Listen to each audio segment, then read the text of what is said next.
ஆந்திராவிலும் mass காட்டிய தலைவர் ரஜினிகாந்த்.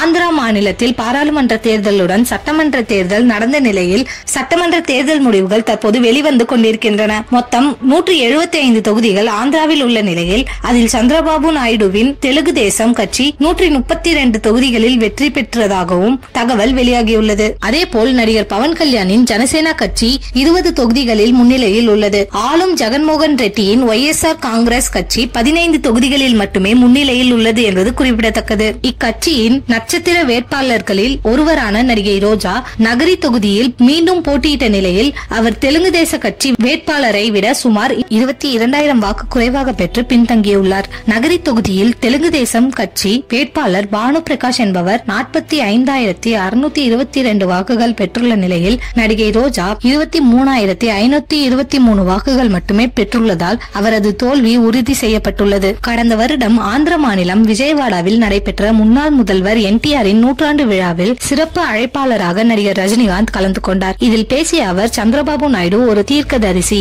தொலைநோக்கு பார்வை கொண்ட அரசியல் தலைவர். அவருடைய தொலைநோக்கு பார்வை காரணமாகவே ஹைதராபாத் இப்போது ஹைடெக் சிட்டியாக நியூயார்க் நகரம் போல் அபிவிருத்தி அடைந்துள்ளது என்று கூறினார். இதனை ரோஜா விமர்சித்து பேசியிருந்தார். உலக அளவில் நேசிக்கப்படும் நடிகர் ரஜினிகாந்தை இழிவுபடுத்தும் YSR கும்பலுக்கு மக்கள் தக்க பாடம் புகட்டுவார்கள் என்று தெலுங்கு தேச கட்சி தலைவரும் முன்னாள் முதல்வருமான சந்திரபாபு நாயுடு தெரிவித்தார். அதே போல மொத்தமாக ஆந்திராவில் அந்த கட்சி தோல்வியை சந்தித்துள்ளது.